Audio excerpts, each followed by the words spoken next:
हाँ, इस वीडियो में हम ये कैंसर की रोकथाम के बारे में आपको पिछले वीडियो में लेवल फर्स्ट, लेवल सेकंड और लेवल थर्ड के बारे में काफ़ी कुछ चर्चा कर चुके हैं।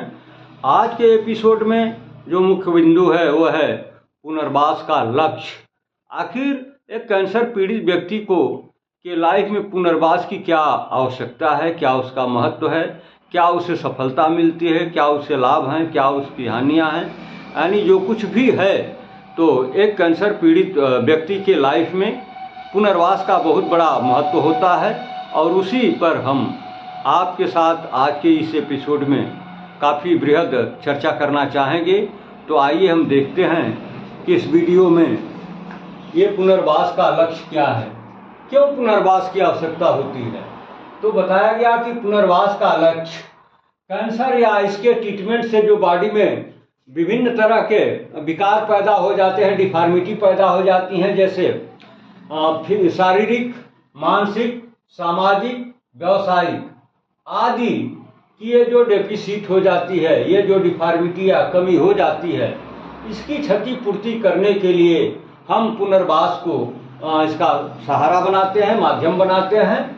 और इसी के द्वारा हम ये जो इसकी शारीरिक क्षति हुई है, चाहे वो कैंसर के द्वारा या फिर कैंसर का जो रेडियोथेरेपी या कीमोथेरेपी ट्रीटमेंट लिया गया, उससे बहुत सारे शारीरिक नुकसान हो सकते हैं, मानसिक नुकसान हो सकते हैं, सामाजिक नुकसान हो सकते हैं, व्यावसायिक नुकसान हो सकते हैं।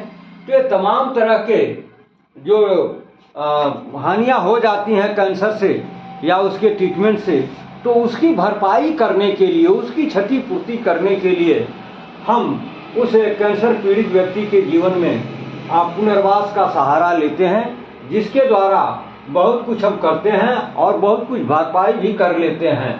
तो आइए देखते हैं पुनर्वास के क्षेत्र। पुनर्वास का लाभ व्यक्ति के पीड़ित के लाइफ के किस किस क्षेत्र में और किस किस माध्यम से इसकी क्षतिपूर्ति की जा सकती है। तो इसमें जो क्षेत्र बताया गया वो है चिकित्सकीय पुनर्वास, शारीरिक पुनर्वास, सामाजिक पुनर्वास, व्यावसायिक पुनर्वास और लास्ट में 5वें नंबर पर दिया गया मनोवैज्ञानिक पुनर्वास। ये पुनर्वास के जो हम 5 वैरायटी यहाँ पर दे रहे हैं, इनके माध्यम से ये कैंसर या इसके ट्रीटमेंट के द्वारा विभिन्न तरह की विकलांगता जो शरीर में पैदा हो जाती है या विभिन्न तरह की कमियां आ जाती हैं, उनकी क्षतिपूर्ति करने के लिए हम इन माध्यम का सहारा लेते हैं। जैसे चिकित्सकीय पुनर्वास देते हैं, शारीरिक पुनर्वास, सामाजिक पुनर्वास, व्यावसायिक पुनर्वास और मनोवैज्ञानिक पुनर्वास। तो अब हम एक एक को इन डिटेल आपके साथ चर्चा करना चाहेंगे कि ये चिकित्सकीय आखिर पुनर्वास होता कैसे है। अरे चिकित्सा तो उसकी चल रही है, लेकिन ये चिकित्सकीय पुनर्वास क्या है, जिसके माध्यम से हम एक कैंसर पीड़ित व्यक्ति या रोगी दुखी व्यक्ति के लाइफ में उसकी रिकवरी करने में सफल होते हैं। तो कहा गया कि इसके अंतर्गत व्यक्ति की शारीरिक कार्यों की पुनर्स्थापना करना, यही उद्देश्य होता है चिकित्सकीय पुनर्वास का। क्या इसका उद्देश्य है, क्या इसका इंपॉर्टेंस है एक कैंसर पीड़ित व्यक्ति के लाइफ में? तो शारीरिक कार्यों की पुनर्स्थापना करना ही कहलाता है चिकित्सकीय पुनर्वास। अब जैसे लैरेंजेक्टोमी के बाद, यानी कोई ऐसा व्यक्ति है जिसके गले में कैंसर हो गया और जो स्पीच का वहाँ पर आर्गन है, जिसको आप लैरिंग्स के नाम से जानते हैं, बायोलॉजी वाले बच्चे उसको स्वर यंत्र के नाम से जानते हैं, अगर उसमें विकलांगता है तो फिर हम उसका सर्जिकल रिमूवल कर देते हैं, यानी उसको सर्जरी के द्वारा बॉडी से सेपरेट कर देते हैं, जिसको हम नाम देते हैं लैरेंजेक्टोमी। अब जब लैरेंजेक्टोमी या स्वर यंत्र ही गले में नहीं है, बॉडी में नहीं है, तो निश्चित रूप से जानिए उसका रिजल्ट क्या होगा कि व्यक्ति बोलने में टोटल फेल्योर हो जाएगा, उसकी आवाज़ नहीं निकलेगी। तो इसमें कैसे हम सुधार कर सकते हैं? 100% तो संभव नहीं है, फिर भी कुछ ऐसे डिवाइसेस हैं कुछ ऐसे मैकेनिकल उपाय हैं जिनके माध्यम से हम उसके स्पीच को कुछ हद तक वापस लाने में सफल हो जाते हैं। और इसोफेगियल स्पीच के माध्यम से ही, यानी उसकी आवाज़ को ये लैरिंक्स की अनुपस्थिति में इसोफेगस का उसमें कुछ रोल क्या हो सकता है, इसका उपयोग करके और कुछ मैकेनिकल डिवाइसेस का यूज करके, यंत्रों का यूज करके हम उस व्यक्ति के लाइफ में जो उसकी आवाज़ गायब हो गई, जो आवाज़ की डेफिसिट हो गई ये कैंसर की वजह से, फिर उसको हम वापस लाने का एक प्रयास करते हैं, जिसमें हम काफ़ी हद तक सफल भी होते हैं। लेकिन 100% सफल हो जाएं इसकी कोई गारंटी नहीं। अब हम जो दूसरा पुनर्वास का तरीका अपनाते हैं उसको कहते हैं फिजिकल रिहेबिलिटेशन या शारीरिक पुनर्वास। ये शारीरिक पुनर्वास क्या है? तो इसके अंतर्गत हम क्या करते हैं, कैंसर तथा इसके ट्रीटमेंट से शारीरिक रूप से कमजोर हो गए व्यक्ति की शारीरिक शक्ति वापस पाने के लिए हम कुछ फिजिकल थेरापिस्ट यानी फिजियोथेरेपी का आपने नाम सुना होगा। वह एक ऐसी विधा है जिसमें हम मेडिसिन नहीं के बराबर यूज करते हैं, लेकिन एक्सरसाइज मसाज करके और बॉडी को पुनः हम पुराने टोनअप में लाने में सफलता हासिल करते हैं। तो उनको कहते हैं फिजिकल थेरेपिस्ट। इनकी सहायता से हम रोगी के लिए एक्सरसाइजेस का एक प्लान तैयार करते हैं और उसको इम्प्लीमेंट करते हैं उस कैंसर पीड़ित व्यक्ति में, तथा विभिन्न प्रकार की एक्सरसाइज कराते भी हैं उससे।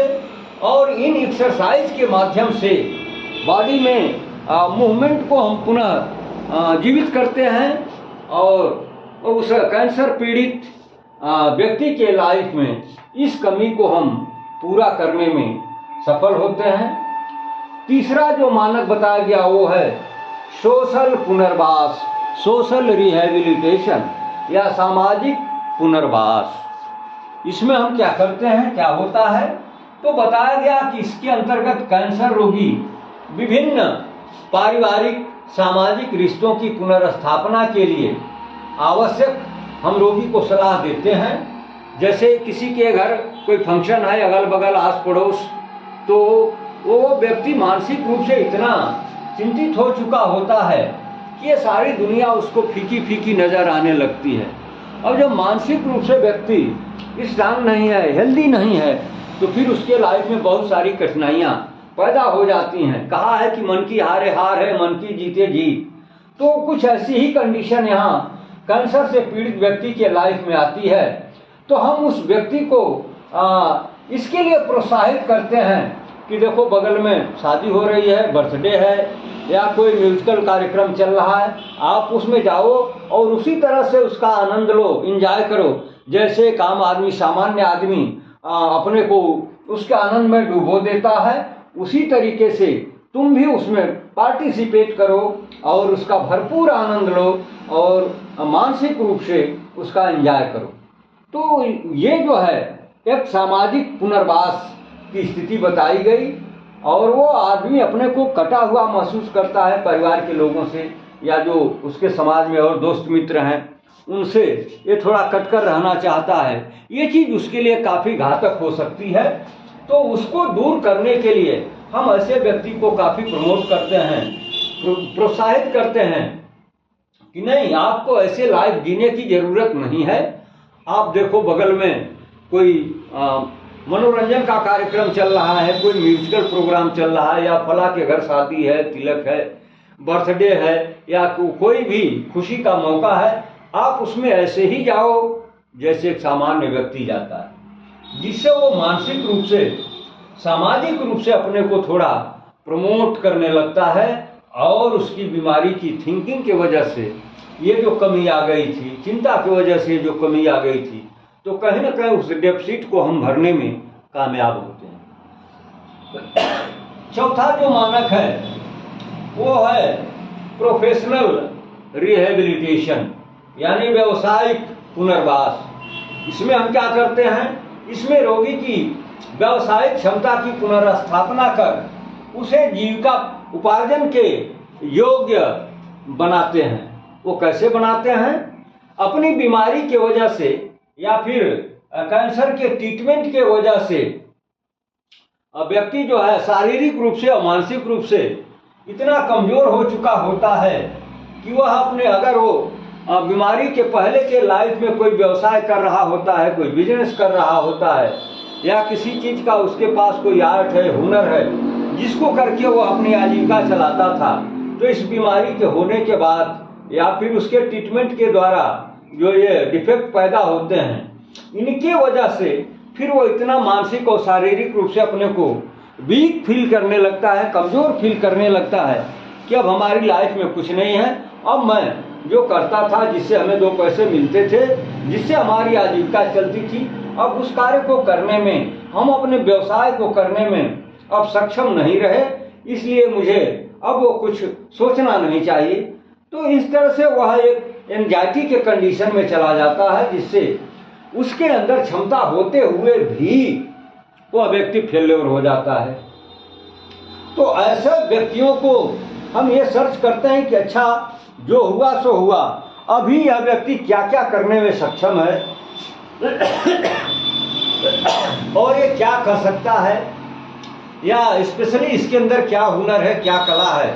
फिर उसको हम मोटिवेट करते हैं और उसकी रुझान को उसके प्रति बढ़ाते हैं और उसको मानसिक रूप से उससे जोड़ते हैं।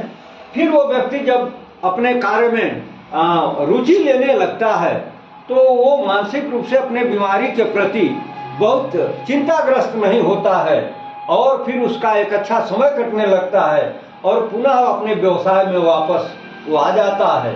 फिर वो शारीरिक रूप से, मानसिक रूप से अब उतना अपने को वीक नहीं फील करता है जितना वो कर रहा था।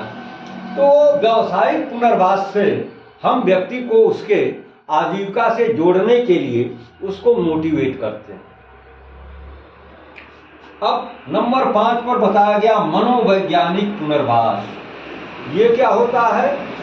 मनोवैज्ञानिक का मतलब साइकोलॉजिकली रिहेबिलिटेशन।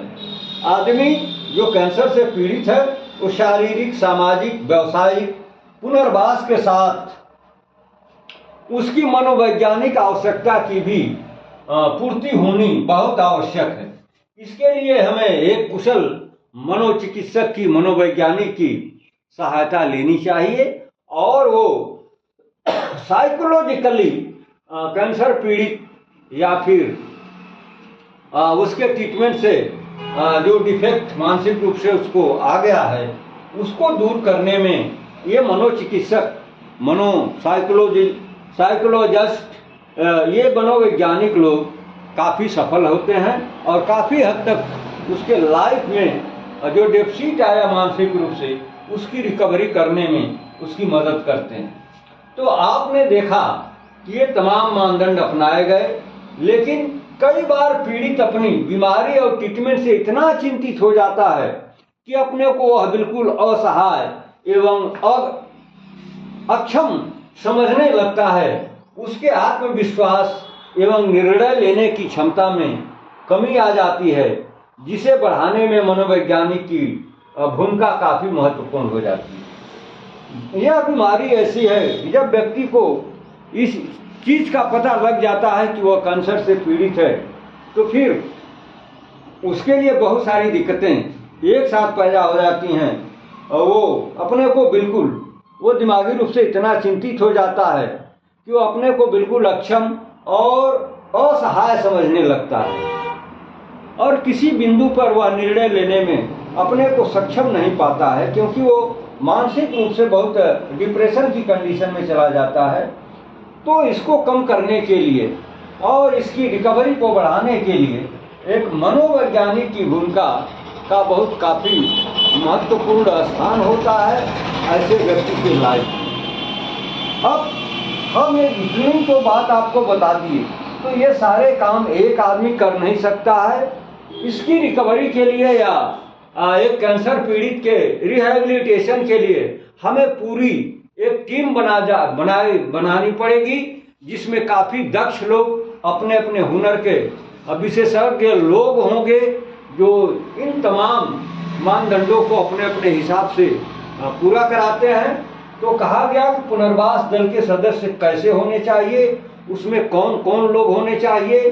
तो पहले दिया गया ऑन्कोलॉजिस्ट। ऑन्कोलॉजिस्ट का मतलब कैंसर विशेषज्ञ।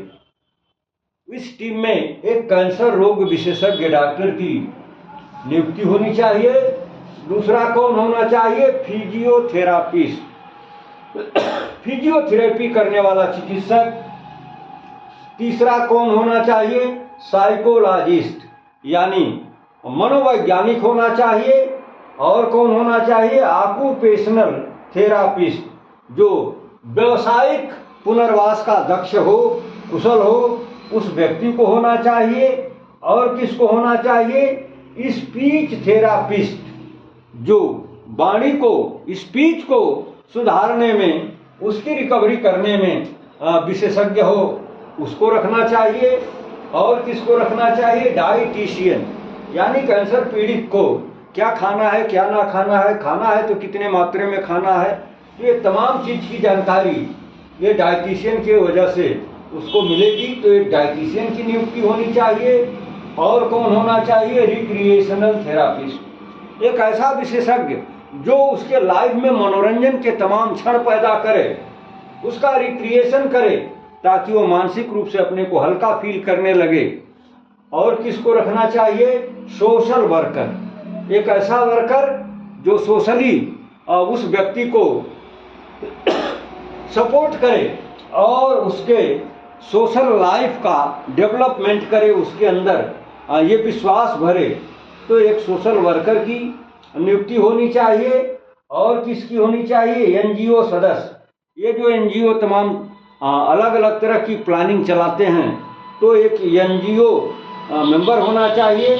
और नंबर 10 पे होना चाहिए काउंसलर, एक बेहतरीन काउंसलिंग करने वाला स्पेशलिस्ट भी इस टीम में होना चाहिए। तो पुनर्वास दल के सदस्य में आपने देखा कि 10 विशेषज्ञ लोगों की एक पूरी टीम बनानी होगी। अगर ये 10 लोग एक कैंसर पीड़ित व्यक्ति के लाइफ में सही दिशा में अगर प्रयास करने में सफल हो जाते हैं, तो निश्चित रूप से मान लीजिए कि कैंसर पीड़ित व्यक्ति के लाइफ में बहुत सारी खुशियां आ सकती हैं और वो अपने हर काम को करने में सक्षम हो सकता है।